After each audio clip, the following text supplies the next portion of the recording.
আমাদের জন্য মিছিল করেছে।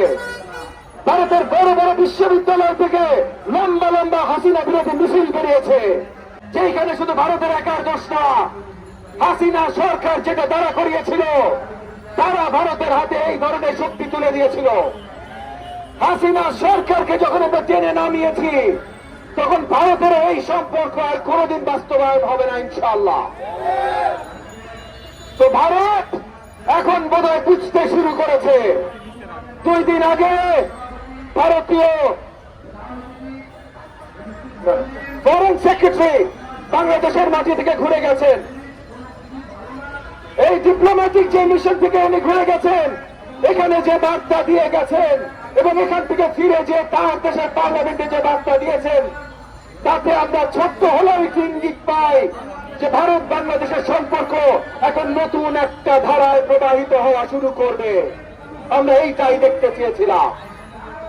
গত 15.5 বছর ভারত কতটা অসম্মান আমাদেরকে করেছে, ভারতীয় গণমাধ্যম গত 4 মাস আমাদের বিরুদ্ধে কতটা মিথ্যাচার করেছে, সেইটার প্রতিশোধ নেওয়ার প্রয়োজন আমাদের নাই। আমাদের যেটা প্রয়োজন সেটা হলো প্রতিরোধ করবা। প্রথমত পরিষ্কার বিশ্বের সবাইকে জানিয়ে দিতে হবে যে বাংলাদেশের বিরুদ্ধে কেউ যদি অবস্থান নেন, সেইটা প্রতিরোধ করবার জন্য 18 কোটি বাংলাদেশির রক্ত দিতে আমরা রাজি আছি।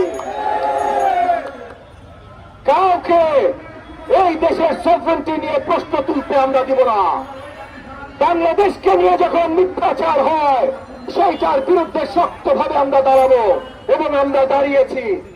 অন্তর্বর্তীকালীন সরকারের কাছে আমরা আবেদন করেছি যেন আরো শক্ত পদক্ষেপ নেওয়া হয় বিশ্বব্যাপী এই মিথ্যাচার রুখে দেওয়ার জন্য। সরকার যা যা করছে আমরা সাধুবাদ জানাই, তবে আমরা এটাও বলি যে আরো অনেক বেশি করা দরকার। আমরা আমাদের জায়গা থেকে সবাই চেষ্টা করছি।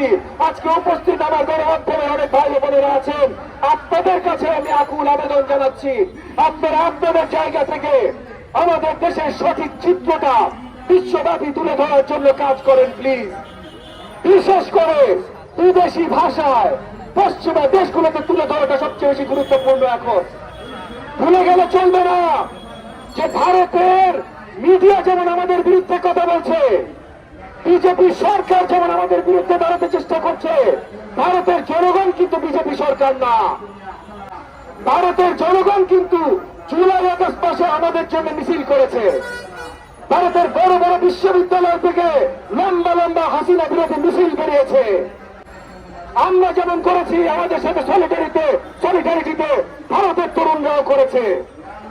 আজকে সেই তরুণদের জানানো প্রয়োজন যে এই যে মোদী সরকার যে মিথ্যাচার করছে, এটা তাদের উপরে আগামীতে নিপীড়ন করার জন্য মিথ্যাচার করছে।